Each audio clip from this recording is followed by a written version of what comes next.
Hello and welcome to another edition of Sunday Night Soccer, coming to you not so much on Sunday, but it's, we're recording because of the Super Bowl and Kendrick Lamar.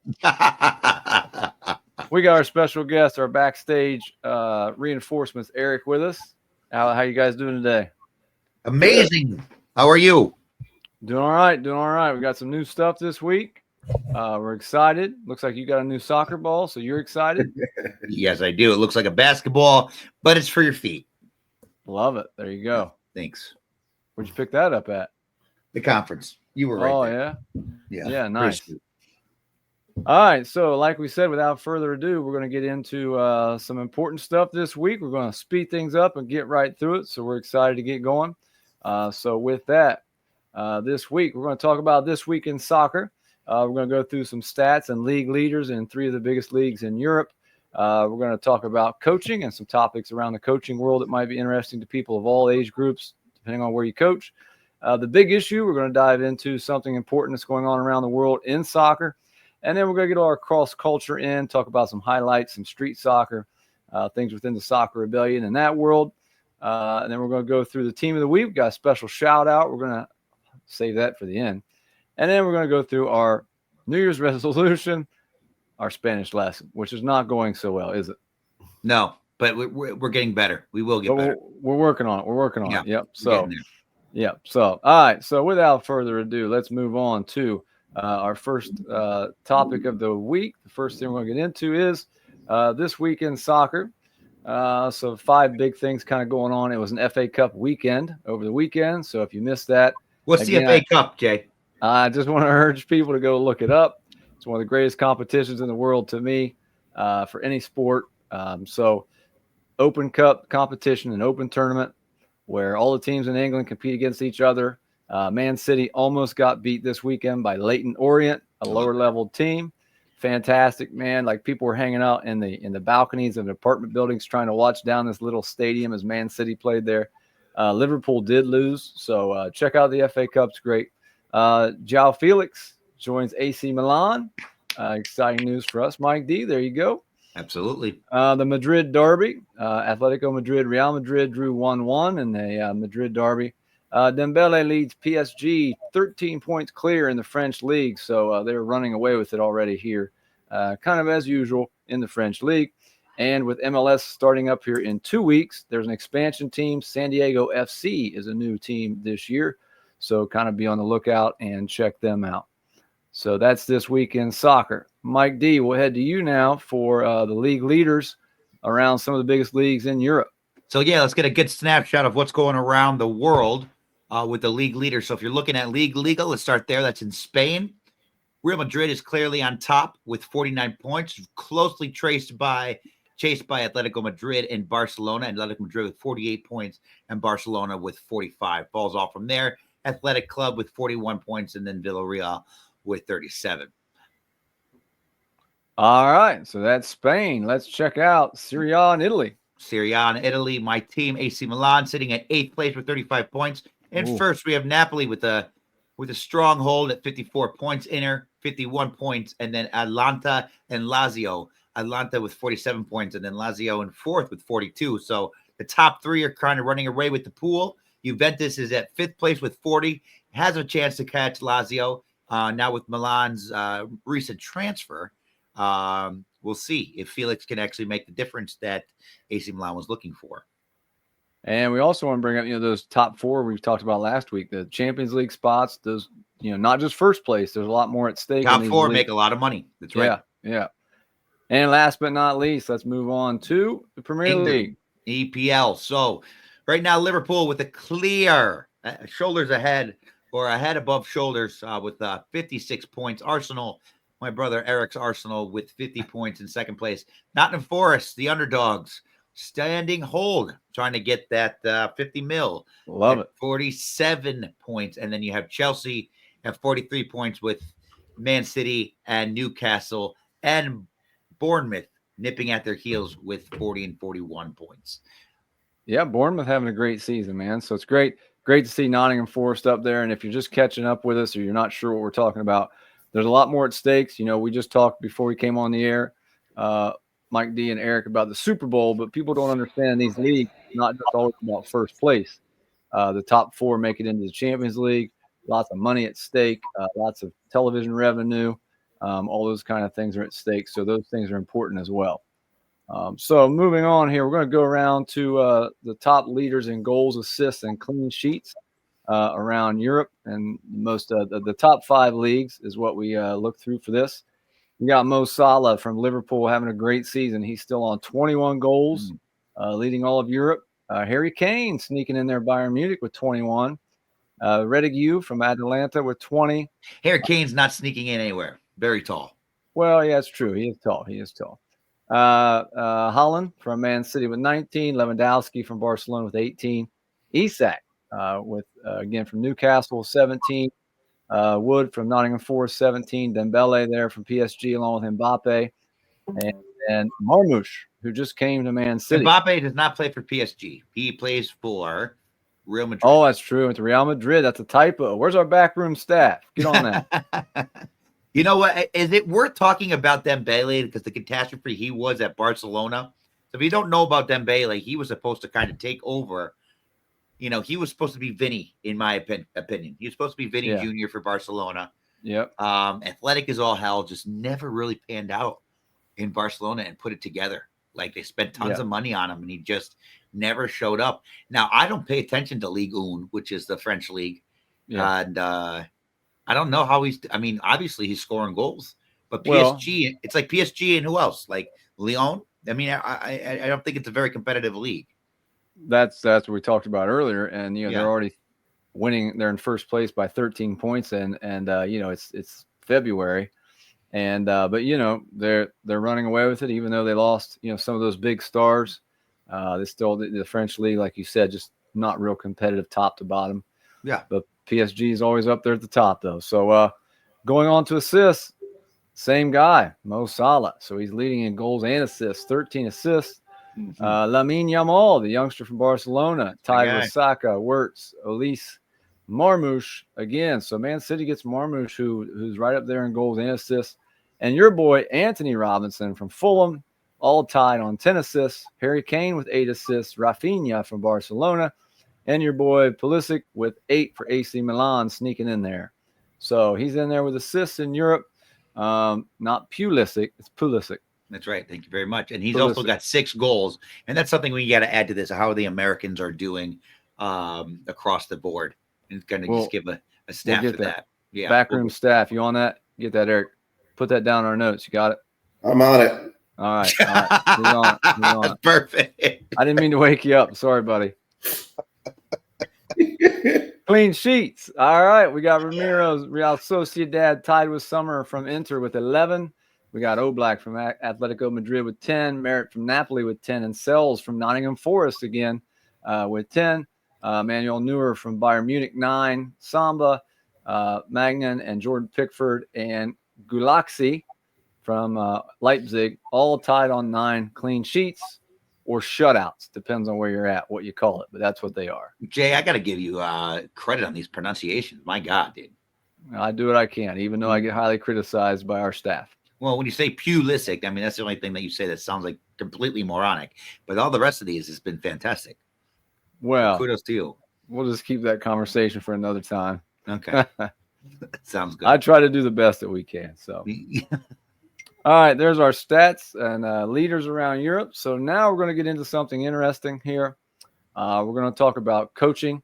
We're going to spend about 5 minutes on this topic or so. Mike D, we both coach. We both coach high school. We both coach club. So the topic we picked for this week is set pieces. And you and I talked during the week about, picking something interesting. Is this something that you think a lot of times coaches overlook? Yes. Do you think that it's difficult, I think, to devote time and training to this? I know about, we can talk, but for myself, sometimes in club, you don't even have a full-size goal maybe at training, or you don't have more than a chunk of a field to work with. And then is it important to your team? Do some coaches maybe place more emphasis on it than others? So, and just before we get into that, set pieces, if you're new to this here, is anything basically like a dead ball, what you would call a dead ball, a restart, direct kicks, indirect kicks in soccer, a corner kick, a goal kick, And the most highly overlooked one, in my opinion, Mike D, the throw in. Yeah, I think what's overlooked about this is definitely a point in the game where your team can establish an advantage, and that's overlooked completely. So whether you're down a goal, whether you're up goals, whatever you're looking to, it's a way for you to manipulate the game into your favor. And I think it's overlooked because it's one of the places where a coach has complete control. And so I do think having options here and having a team that is rehearsed enough to be able to take advantage of this moment in the game is extremely important. And I know for me as a coach, defensively, it's something that I always need to be cleaning up because, I mean, I can't tell you how many slap goals that happen on just poor defensive clearances and on a set piece from a corner or a free kick or whatever it might be. That drives me insane. So corner specifically, I think is something that when you're on that back line and you have an even playing field of players being able to attack in the goal mouth, we should be having such a higher percentage, especially if we're talking about the culture that exists in the soccer world in the United States. And athleticism is something that we have to our advantage. Like set pieces in that nature is something that we should lean into and be able to get a little bit more creative in how we have. So I think I challenge coaches out there that are listening, or if you do a lot with set pieces already in practice, I say this is something that I feel like we could get, we as coaches here in America can really kind of put our stamp behind a little bit. And I feel like this is a moment for us to really put a signature in there and then have a moment to really dictate the game. And, I know a lot of this is up to a DOC of a club, director of coaching, and how, what philosophies you have on how you're trying to mold your teams. But I know my DOC actually said set pieces is something that they're looking to mold a little bit more because it is a point of emphasis to where we can control the game a little bit more. So what I would like to do eventually is kind of go over some set pieces. Maybe we do that next week of a training session of what that looks like. Because Netherlands had a really great set piece they had against Argentina in that last World Cup. Was it Argentina? No. Yes, it was. Netherlands. I remember what you're talking. Yeah, you're right. In those late minutes. So yeah, there's some really clever ways to do this depending on the size and caliber of team you have to simplify or get a little bit more complicated, to cater to your team. So throw-ins are another one to where I can't even tell you how many times I freaking lose the ball just because of poor decision-making and not enough movement off the ball. Like it's almost like stand there, go down the line. Like it drives me nuts. And then can I chime in? I want to use one of my. Yes, go ahead, please. I want to use one of my timeouts. Hey, go ahead. Sorry, I got to keep going, man. Yeah. No, real quick on throw-ins. You and I are both big basketball guys too. We love basketball. I don't know about you, but I a lot of times I use basketball examples in soccer because there are a lot of similarities. Sure. And in soccer, especially with younger kids, everyone I think starts yelling and screaming, on a throw-in, and the kid gets all excited, like you just said. They just launch it, right? They just launch it down the line. And I always stop kids, even in high school, I'll say, have you ever been to a basketball game and seen a team throw the ball in that way? The referee hands you the ball in basketball and you just chuck it as far as you can down the court. And they always laugh. They're like, well, no, that's stupid. But like you just said, to your point, we do it in soccer all the time. I think a highly skilled or a more composed team, you throw it into somebody, they trap it. A lot of times they just pass it back to the person that threw it in. Or you at least flick it on with a header. There's some reasoning to it instead of just launching it. I agree with you. And give it away all the time. Yes. Reading the moment, absolutely. Like a quick reset to me from a throw-in usually is the best. So you can catch the defense sleeping a little bit. Yeah, if you can do that, if you can do it quick. But to your point, yes, if the defense is paying attention and there's no movement, and I've done little things where a simple check from the player that pulls a defender and then it clears space somewhere else. Those are simple things. And the biggest thing that I got taught at the youngest age when I was playing ASO, who's open in a throw-in? The thrower. The thrower. So if you want to maintain possession, just keep that in mind. Yeah. Just things to know. So next week we're going to dive into specific things. I want to hear from coach's standpoint. Send us, please. If you're listening to this, please send us some of your. We're going to go over some actual training sessions next week. Send us some training sessions that you've had that you've seen success with. We'd love to hear more from you. And I also want to ask you real quickly here, between club or high school, in terms of resources, do you have difficulty sometimes finding places or areas to work on it? No. Or time? You haven't? I'm fortunate enough. No, it's timing. It's Yeah. I have an overload of issues where I focus on too much, but that's me, I think, not being smart enough to understand how important the set pieces are in managing results of in a game. Yeah. So I do, like, for high school, it's 15 to 20 minutes at the end of every practice. I work on set pieces. Yeah. Yeah. And that gets me there to where, like, we had a lot of success from it last year. It can make a difference in the game, It can make a difference. Defending Yeah. is something that crucially is, and how you coach the defending. There's a lot of different ways to organize your players in this scenario, and a lot of it depends on how your keeper's comfortable, as one way to look at it, and then how can you maintain an advantage defensively and from the attacking standpoint. So a lot of different ways to do it. I agree.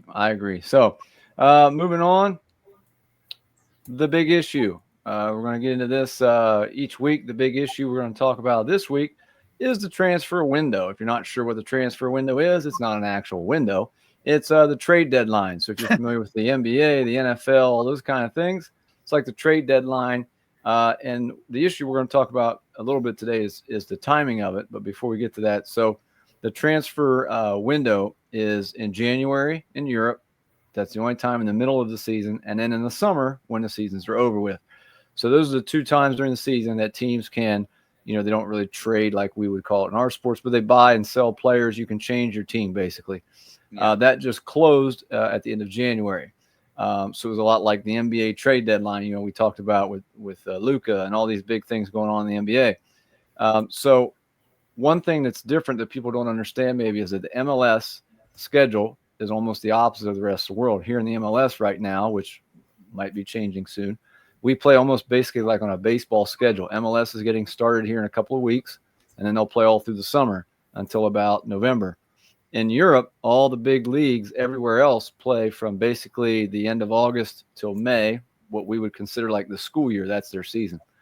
So is this an issue? It poses some kinds of issues. As a Columbus person, I'll point out one thing that came up here in our little world is that recently was Cucho, the best player on the team and probably one of the top 5 players in MLS, just got sold to Real Betis in Spain, and 2 weeks before the season started. So if you're an MLS team, you just lost your best player. It's like Patrick Mahomes getting traded, right before week 1. But for Europe, it's the middle of their season. So a lot of things to talk about. Mike D, what are your thoughts? I don't know how you compete with basketball in the NFL in the winter from a soccer perspective. And that's my biggest issue from a domestic standpoint. You're talking like media draw or weather or both? Media draw. Like, sure, you could do it in weather. Sure. I mean, you can make it work. If football can work in it, soccer can work in it. Yeah. I just don't see how you compete with what's going on there. Like, right, your soft spot in sports is probably that July, June, August time frame. So you're only competing basically with baseball. With baseball at that time, and then all of a sudden, August happens in preseason, and then the whole country's football and basketball. I mean, that's the biggest issue I see with it in soccer. And, I think also enjoying soccer games because it's still a new sport to our country. You need it in pleasant weather. Yeah. I think that's probably a lot of the reason, don't you, that I think that's why MLS started out doing that, was to draw people in, when it was something new and they're trying to get it started. And they're trying to draw people in, and they basically did go the opposite of the rest of the world in terms of their schedule, which plays into some other things. You and I follow MLS, and players will get called out in the summer, to go to national team events when other leagues are down for the summer. So there's more to it than just a transfer window itself. But I think those are interesting things. And again, I'm not sure if, a lot of people are aware of that, but it is interesting. The NBA, you and I talk about stuff all the time in the NFL. The NBA stole all the headlines, right, the week before the Super Bowl. Yeah, right. Because of the NBA trade deadline that people weren't talking about leading up to the Super Bowl like usual. Eric, I would, if you can find something, Eric. Yes. If you could find viewership is down for our show. No, if viewership for the MLS, when are its peak times and then slowest, and I would be curious to see if when there's crossover between Europe and the MLS, if the MLS takes a hit, or if, because that's heading towards the end of the season and storytelling is a little bit more vibrant. Like I know we started doing that crossover with Liga MX. Yeah. And that was great. From my perspective, it was great. But, so that was the August time frame where they kind of took a hiatus from interleague play and then that cross league play. But I'd be curious. And when is it the most popular? When does MLS surge as far as viewership goes? Because I would imagine, it'd be summer months. My guess is going to be July. Yeah. I would say July. But I don't know. Viewership's different than attendance. Yeah. I can't imagine it's better towards the end of the season, though. You're still talking about college football, ramping up. 100%. Like November and Thanksgiving, the NFL. So I can't imagine that. That's I start paying attention to MLS a little bit more. I would say September. Me personally. Yeah. Things are shaped up for me. But I don't know. Well, send us your comments. Join in the conversation. Even though we're recording this episode, you can chime in, send us your comments. We'll try to mention those and talk about them next week when we're live again, hopefully here. While our backroom staff is on that. Let's show a picture of Eric and see how hard he's working. Let's see what he's got. Oh, he is. He's getting after it. You can see him. Oh, look at that. Head down. Hey, whatever he's getting paid, double it. Anyways, double it. One fact check though, Jay. We did fact check here in the back room, and you are absolutely right. It is not an actual glass window. Good. Yeah, you got that. For the got it. We're fact checking everything back here, guys. Can't sneak anything by our Erics. I tell you what. That's what we keep him around for. That's awesome. And by the way, if you didn't notice what's in behind him, he's got Walt Frazier, New York Knicks legend and now commentator. You're throwing Easter eggs in there just like Kendrick Lamar. That's what I'm talking about. And if you don't know, please like and subscribe to this channel. This helps us out.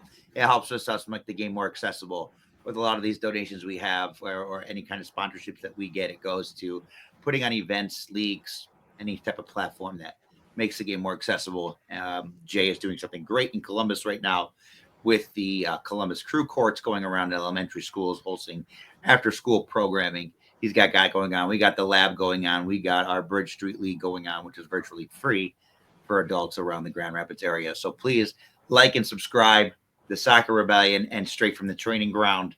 The networking that we get from this allows us to be more attractive to sponsors. So any like and any follow it really helps us. So thank you. And speaking of being attractive to sponsors, Eric, are you texting people or are you just actually looking this up? So all I can find is old data, but it shows that the highest viewership by far was in December. But that was 2016, 2017. So the championship, they're just following the championship only. And so it said by far that was. All right, so we'll come back next week and have more details. Yeah, interesting. So, it shows in 2016 it was 2,012 viewers in December, compared to the next highest was 478,000 in June. Okay. All right. That's not a lot of viewership. That was again 2016, 2017. Okay. Yeah. So yeah. So, all right. So Apple help those numbers. Yeah. Go ahead. Yeah, I'm sure it is a lot different now with Apple too. So, all right, moving on to our highlights. We've had some technical difficulties, so I'm not sure this is going to work. Whoops. And it's not going to work. So we have to work on that with our backroom staff as well. But we had a very cool highlight video check out the YouTube. You want to give a shout out to that, Mike D? It's the Soccer Rebellion YouTube page. Yeah, this is our first commercial for the Bridge Street League that we have coming up May 2nd this year, which is our marquee event that we do in the city of Grand Rapids. Each team is completely free for the players and is sponsored by a team owner. So the sponsorships are more or less team ownerships for local organizations, and these are iconic organizations within the Grand Rapids area where they get to activate each week at our league at our Courts Las Conchas downtown Grand Rapids. They get designed by our very own Edwin Anderson with a custom jersey, street soccer jersey with their logo on it, designed for the street ballers of that team. So owners are then designated with team captains. And so each week we basically have a block party for the Bridge Street League with a live DJ, MC, food trucks, all different ancillary activities going on, graffiti artists, airbrush artists, and our brand new customization station will be designed by Nick this year, where we are going to be able for players, just like they are playing NBA 2K, the more skills, more stats that you get, you unlock special features and customizations for you as a player. Stay tuned for that. Wow, I love it. That's going to be pretty sick. So we don't have the highlight video at all, Jay. We can't even show it because it's the best video I've ever done in my life. I know. So listen, we'll put a link below. I'll put it out when we post the video. We'll put a link below to watch that. Make sure you check out. It's very cool. I don't want to give it away, but it involves you and a piano. It does. It's fantastic. It's a teaser. I'm different. Yeah. All right. Yeah, you could say that. All right. Each week we're going to start a shout out to the team of the week, and we're very excited this week for our first team of the week shout out to be the Sporting Springfield Manchester City 06-07 girls in Springfield, Missouri, coached by Zach Owens. They're an ECNL-RL team playing in the Frontier League. They have some players who have already committed to play college soccer at the next level at the University of Nebraska and Louisiana Tech, just to mention a couple. And also they will be participating in the Dallas Showcase this weekend, February 14th through the 16th. So shout out to them. Congrats to them on all the hard work that they've been doing. And their coach, Zach Owens, met him at the convention. Great guy. And great to hear all the good work he's doing as a high school coach and a club coach. So best of luck, ladies, with the rest of your season. And all of you going to college, best of luck to you too. Keep up the great work. And last but not least, I hate to say this, Mike D. Mi español no es bueno. Mi español no es bueno. I think our New Year's resolution, if you're just tuning in for some reason, was to work on our Spanish and improve our Spanish. Well, I figured this week we got to go to the basics. So before we can improve any, we need to learn how to say our Spanish is not very good. Not very good. So that's our Spanish. No es bueno. No, what do we got? Give me some words that you've learned from this so far. You got one you remember? Pasal, right? Pasal's pass. Yeah. Now you put me on the spot. I don't know. Paquito. No, you knew that before. That's a lie. Paquito. No habla español. Campeone. Oh, campeones. Campeones. Yeah, I know that. Okay. What I can't remember our previous words of the week even. This is why we have to go back to the beginning. But I'm saying, you know what I do? So now what I'm doing with my teams, so I'm up to 20 with counting. So because once I get after, diez, like I would lose myself. 11, 12, like learning that, and then you get to, 14, 15, and then 16, 17. And then the wheels fall off. But I got it. No, now I'm there. Now I'm up to 20, no problem. So what do you do with your teams? What do you mean? So any type of counting activity. So if I'm either doing 1, 2, 3, 4, like any type of numbers that I throw, Spanish. Okay. So I'm trying to incorporate it in my routines as much as possible. Gotcha. I'm kind of forcing myself to use it. Okay, so I like it. All right, I like it. So rather than saying, I need Azul, it would be, that's Team Azul, and then it would be, which is blue, and then Team Rojo. Cool, gotcha. So just I suggest you do that, Jay. Just follow my lead a little bit, and I think, if we could all do that, the world would just be a better place. It really would. So, But anyways, thanks for tuning in this week. We appreciate it. Like Mike D said and Eric, we appreciate all the love and all the subscribers and all the help. make sure you check out the Soccer Rebellion and all the great work they're doing. And we're out there in the soccer neighborhood. We're all in the soccer neighborhood. So like and subscribe and support us, and we appreciate everything. So until next week. Adios.